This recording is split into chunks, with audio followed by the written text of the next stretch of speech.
বৃদ্ধাশ্রম থেকে শাশুড়ি মাকে চিঠি এক পুত্রবধূর। মা, কথাটা আমি কোনোদিন আপনাকে মন থেকে বলিনি। আজ আপনাকে খুব ইচ্ছে হলো একটা চিঠি লেখার, তাই খোলা আকাশের নিচে বসে আপনাকে চিঠি লেখা শুরু করলাম। জানি না এই চিঠি আপনার কাছে পৌঁছবে কি না। আমি সেই বৃদ্ধাশ্রমের আছি, যে বৃদ্ধাশ্রমে আপনি শেষ নিঃশ্বাস ত্যাগ করেছিলেন। ভাগ্যক্রমে আপনি যে রুমটিতে থাকতেন, আমি এখন সেই রুমে। তাই হয়তো আজ আপনাকে আমার খুব মনে পড়ছে।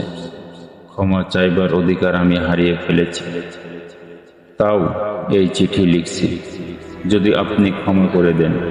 বিয়ে হয়ে আসার পর থেকে আমি দেখেছিলাম আপনি সংসারটাকে নিজের হাতে রেখেছিলেন। এটা আমার সহ্য হতো না। মনে হতো যেন আমি বন্দী হয়ে আছি। এটা বুঝতাম না মাথার উপর একজন অভিভাবক থাকা কতটা প্রয়োজন। আপনি যখন বলতেন, বৌমা, যতটা খাবে ততটা নাও, লোকসান করো না, এই কথাটা যেন আমার অসহ্য লাগত। কিন্তু আমি এখন বুঝতে পারি আপনি কোনো খারাপ কথা বলেননি আমাকে। আপনি তো আমাকে না খেয়ে থাকার কথা বলেননি, লোকসান করতে মানা করছিলেন। আপনার হাতে যখন আপনার ছেলে মাসিক বেতন তুলে দিত, তখন আমার খুব অসহ্য লাগত।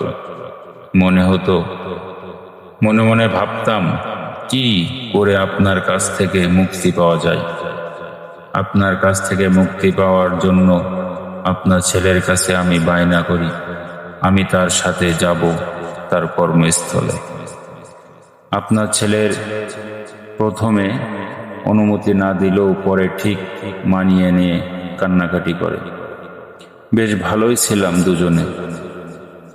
কিন্তু যখন আমি অন্তঃসত্ত্বা হই, ডাক্তার আমাকে বেড রেস্ট দিতে বলে, তখন আপনার ছেলে আপনাকে নিয়ে আসে আমাদের ভাড়া বাড়িতে।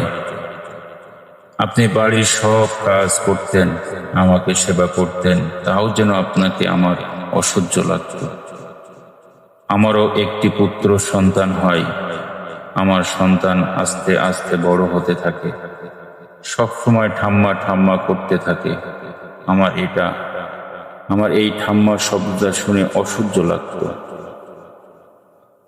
আমার ছেলেকে আমি ইংলিশ মিডিয়াম স্কুলে ভর্তি করি, কিন্তু আপনি বাংলা মিডিয়ামের যত কবিতা গল্প শোনাতেন, ছেলে জেদ করে বসে সে বাংলা মিডিয়াম স্কুলে পড়বে। এই ব্যাপারটা আমি কিছুতেই মেনে নিতে পারিনি। আমাদের ভাড়া বাড়িতে দুটি রুম ছিল, একটাতে আমি আর আপনার ছেলে থাকতাম, অপরটিতে আমার ছেলে ও আপনি। ছেলে বড় হচ্ছে, তাই আরেকটা রুমের প্রয়োজন ছিল। আমি আর আপনার ছেলে যুক্তি করলাম, দেশের বাড়ি ও জমি বিক্রি করে এখানে নিজেদের বাড়ি তৈরি করব। আপনি কিছুতেই সই করছিলেন না।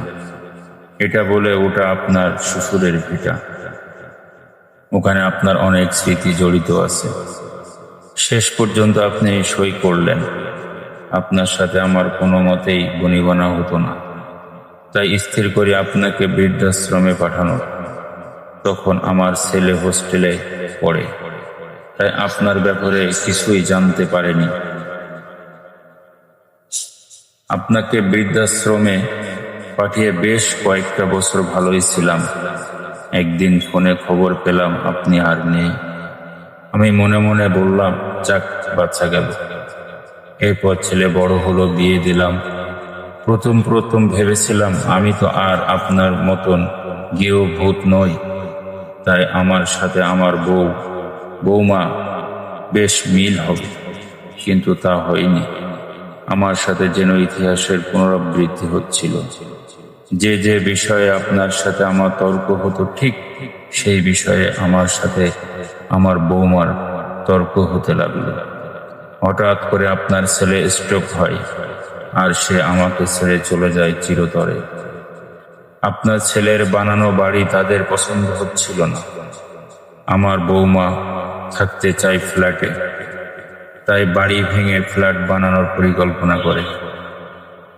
আমাকে আমার ছেলে ও বৌমা বুঝায় যে ফ্ল্যাট বানালে তারা দুটো ফ্ল্যাট নেবে, বাদ বাকি ভাড়া দেবে, তাতে অনেক টাকা আসবে। আপনার মতোই আমি কিছুতেই সই করতে চাইনি, কিন্তু আমার ছেলে কান্নাকাটি করে শেষ পর্যন্ত সই নিয়েছিল। বাড়ি ভেঙে তৈরি হলো বিশাল বড় ফ্ল্যাট। সেই ফ্ল্যাটে ছিল দুটো রুম আর একটা কিচেন। আমি আমার ছেলেকে বললাম, কিরে, আমার রুম কোথায়? ছেলে বলল, মা, তোমার রুমের কি দরকার? তুমি আমাদের মেয়ের সাথে মেয়ের রুমে থাকবে। নাতনির সাথে নাতনির রুমেই থাকছিলাম। নাতনি যত বড় হতে থাকে আমার সাথে খারাপ ব্যবহার করে। আসলে ওর চাই একটা নিঃসঙ্গ রুম, নিজস্ব রুম। তাই আমার ছেলে ও বৌমা স্থির করে আমাকে বৃদ্ধাশ্রমে রাখার। আমি আজ বৃদ্ধাশ্রমে। যে বৃদ্ধাশ্রমে আপনি ছিলেন, ভাগ্যের কি পরিহাস, আমি কোনোদিনই ভাবিনি আমার সাথে এরকম ঘটনা ঘটবে। রক্তের গরম, টাকার গরম আর যৌবনের গরমে আমার সবকিছু ভুলে যায় পৃথিবীতে কোনো কিছু স্থায়ী নয়। যদি এটা আমি আগে বুঝতাম, তাহলে হয়তো ওই দিন আমাকে দেখতে হতো না। আমি আকাশের দিকে মিটমিট করে জ্বলে ওঠা তারাদের দিকে তাকিয়ে চিৎকার করে বলছি, মা, মা গো, পারলে আমার ক্ষমা করে দিও মা।